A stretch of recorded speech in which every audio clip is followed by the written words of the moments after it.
gula merah, mengangkat harkat warisan bangsa.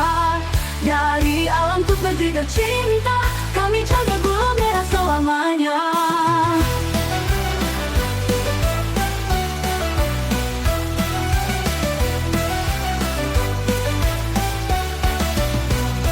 Kesulitan hari ini itu adalah pemilihan gitu ya. Nah mungkin bisa dijelaskan nih dari Ketua Yayasan Petaka Bumi Nusantara soal kaitan pemilihan lah, pembinahan tanaman aren ini nih sejauh mana nih, apa perannya gitu. Nah itu mungkin silakan. Bismillahirrahmanirrahim. Assalamualaikum warahmatullahi wabarakatuh.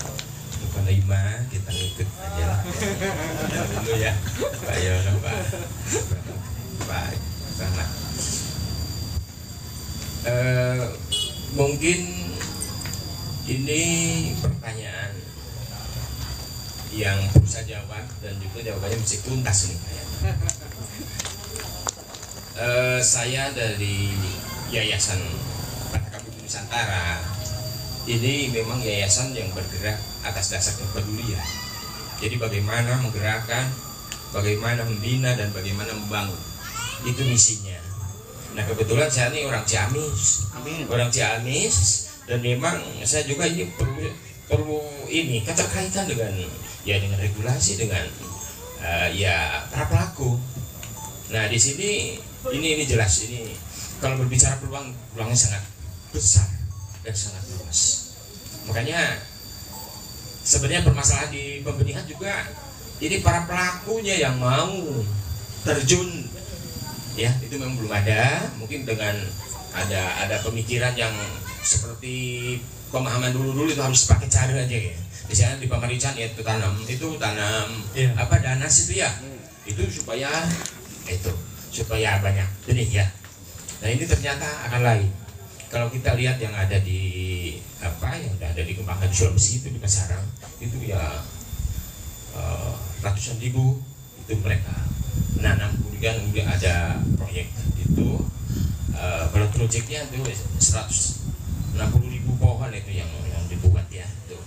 Nah ini memang ini di sini juga tidak mustahil dan memang bisa, apalagi ini ada keterkaitan dengan birokrasi, dengan akses pasar juga. Nah ini saya berharap juga ini dari kegiatan ini, dari pada saat ini ya, acara ini betul bisa membuahkan program kerja, membuahkan ya keterkaitan dengan pihak-pihak lain. Nah ini kebetulan saya ini awalnya memang dari lingkungan saya mencoba bersinergi dengan para peduli lingkungan, dan saya juga di Gunung Syawal itu tanam sumber-sumber air itu termasuk juga aren. Saya kalau itu untuk persemaian di Cipaku itu kemarin sampai 60.000 lah, 60.000 dengan Paranang juga ada ya itu. Nah ini tapi ya permasalahannya kemarin itu ya mau ditanam di mana, siapa yang siap nanam, sebab selama ini kan tanaman ini usianya lama. Bahkan kalau saya ke lapangan itu orang-orang tua yang ngomong mau kapan dimakannya itu. Lalu yang muda-muda juga begitu. Lalu bagaimana ini rentang waktu sampai 7 tahun ini bisa makan ya. Makanya ya pola budidaya ini harus betul-betul diorganisasi dengan baik. Jadi nanti pola tanam itu yang kalau perkebunan itu 7x7, jadi mungkin ya seperti apa pertimbangannya. Tapi rekan-rekan yang nanam itu ada yang 2,5 sampai ke 8. Itu ya memang ada juga yang menyarankan 3 meter ke 10. Nah ini memang pertimbangannya, efisiensi waktu panen, pemeliharaan, dan juga untuk pemupukan. Jadi selama jarak 10 meter itu untuk tanam apa-apa, untuk jangka pendek. Nah ini berarti ya program tumpang sari, program apa-apa untuk ya bisa di planning ya, tanam apa. Kemudian juga ini dari aren tidak menutup kemungkinan bahwa lidi kecil kalau banyak itu akan berguna. Kemudian apalagi nanti dikembangkan dengan kerajinan. Nah ini saya kira bekerja sama dengan kreator untuk kerajinan ini saya kira tidak rugi itu.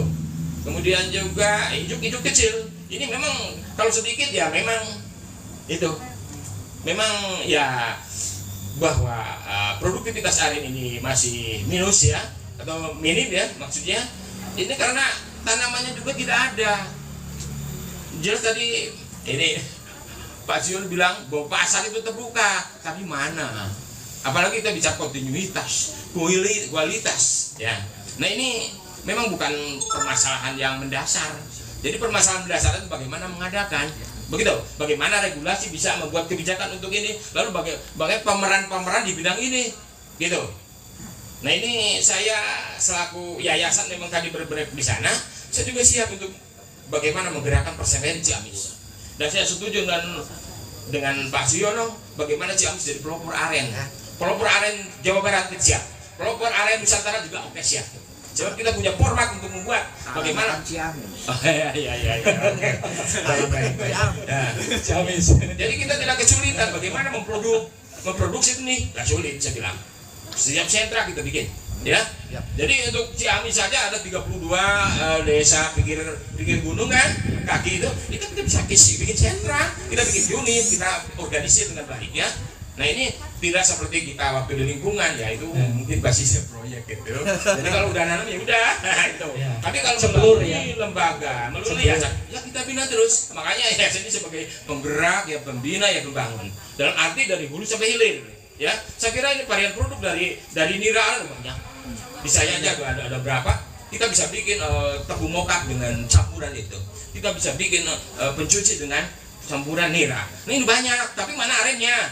Saya berkeliling dari Garut, Tasik, itu gula tuh nggak ada, ya, nggak ada gula, ya. Yang nanamnya juga, yang nggak nanam malah mikir-mikir, ya.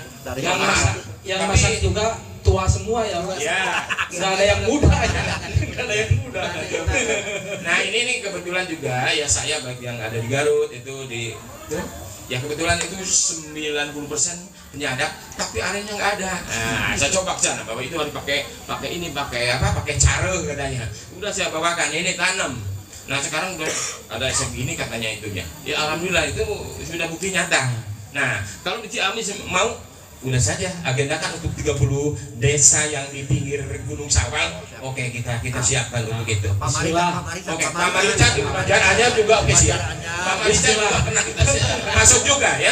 Itu untuk ini. Sebab pemahamannya ya, pakai cara ini caranya saya bilang. Nah, gitu. Cara berteknologi. Ya. Jadi insyaallah nanti ke depan ya kita juga siap untuk membimbing untuk persemaian.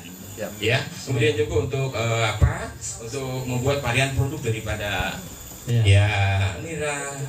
Kemudian juga untuk kulah semut kan ini dari Pak Marican, juga dari Galunggung, dari saya sudah ada. Saya juga dengan di Puspahyang juga ada. Bahkan ya mungkin dengan bergerak di aren ya, kalau itu yang punya di Masarang itu, kalau saya belum ke sana, tapi orang Masarangnya ke saya gitu. Itu Pak Beli Smith itu kan. Ya itu rencana beliau mau membuat pabrik untuk Jawa Barat. Untuk Jawa Barat itu menggunakan geotermal. Jadi saya ajak keliling ya di Galunggung, di ini lalu di Gunung Sawal juga saya ajak gitu. Ya. Itu ya dia melihat ya kondisinya memang sudah masih tradisional. Jadi ya efektivitas ininya lah, mungkin untuk efisiensi maksudnya, efisiensi ini masih jauh. Jadi nanti kalau memang sudah ya kita terkoordinir dengan baik, efisiensi bisa terus dikembangkan. Sebab selama ini permasalahan tukang nyadak, ini pertama di kayu, bingung cari kayu dari pagi sampai siang, cari kayu, lalu ininya wah godok gitu. Ya ini belum nanti keselamatan kerja itu belum ada. Kalau jatuh gimana? Perlindungan ada ada nggak standar untuk itu? Kan belum ada. Nanti tolong regulasi tuh, ya. Nah, PR apa? Nah itu dia antaranya. Jadi sekali lagi, ini peluang pasar untuk aren ini sangat luas. Sebab kalau tidak salah ini kebutuhan nasional untuk gula, ya, ini 7 juta ton per tahun ya Pak ya. Kalau gula putihnya 6,2 juta ton. 6,2 juta. Oke lah. Produksi dalam negeri 2,4, 3,8 rafinasi. Ya, persis kan? Lalu selama ini kan gula merah 7 juta ton. kekurangannya dari mana? Nah, ini jawabannya. Mau bagaimana? Ini sebuah peluang.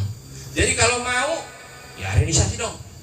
Kita untuk arenisasi Ciamis, kenapa tidak? Saya siap, ya, untuk memfasilitasi komunitas-komunitas yang memang dalam satu wadah. Sebab kita dalam bentuk yayasan Pak, jadi ya, nanti kita bermitra dengan perguruan tinggi pertanian, kemudian juga dengan para ahli-ahli untuk ini untuk pasca panen gitu kan. Jadi ya kemudian juga ya mudah-mudahan nanti yang itu juga ada segera dibuka untuk pabrik, sebab nanti kita belinya langsung nira dengan harga gula. Jadi tujuannya itu memang saya setuju, andai kata memang ingin meningkatkan kualitas atau kesejahteraan daripada petani. Nah ini katanya ya sebagiannya ingin ini masuk ke petani. Oke lah kalau begitu saya bilang. Makanya saya sudah siapkan untuk yang Bulungbung, Capada Buana dan Gunung Sawal itu ya sekitar ya mungkin 300 lebih penyadap. Jadi nanti perkiraan sekitar 14.000 per hari. Jadi ini untuk roda perputaran ya per ekonomi hari. Per hari itu namanya mikro. Ya karena masih mikro katanya perusahaannya, pabriknya ya. Jadi sekali lagi nanti saya sebenarnya tertarik atau tidak tertarik, lebih tertariknya kita ada kata mandiri. Jadi nanti para penyadap itu berdaulat ya. Jadi nanti dari hulu sampai hilir memang ada gitu kan. Sebab kalau berbicara sentra saja di Pamarican kan hulu hilirnya belum jelas gitu kan. Itu diantaranya. Kemudian untuk ini untuk pasar ya mungkin perlu ditata kembali ya. Sebab tentu saja kita berbicara supply demand-nya harus jelas. Jadi nanti pasarnya butuhnya ini, segmen pasarnya ini, lalu berapa? Sanggup nggak memenuhi itu? Ya selama ini kan ternyata para konsumen itu yang dari itu kebutuhan untuk bulan nggak bisa memenuhi, ya. Yang di Galung sana juga bisa, yang di Kabupaten Lebak juga nggak bisa untuk memenuhi ekspor. Nah ini peluang semua. Jadi kalau mau Ciamis bergerak, ayo. Mau memulai, oke. Mungkin di saya baru ada sedikit. Ini untuk benih ada sekitar 5.000 ya. Ada 5.000 benih ya saya gitu kan. Tapi orang Sumedang sudah mulai. Orang Sumedang minta untuk perkebunan katanya. Untuk ini. Saya bilang bentuk dulu itunya gitu kan. Ya tapi ini memang apa? Ini betul kebutuhan. Sudah menjadi kebutuhan. Begitu ya dengan terbukanya pertemuan ini mudah-mudahan untuk Ciamis juga ancang-ancang merancang bagaimana untuk membuat persiapan, membuat perencanaan untuk pembenihan, gitu. Jadi nanti untuk pasar benih, saya kira akan terbuka atas kerjasama semua pihak. Amin. Itu saja dari saya. Terima kasih. Assalamualaikum warahmatullahi wabarakatuh. Waalaikumsalam warahmatullahi wabarakatuh.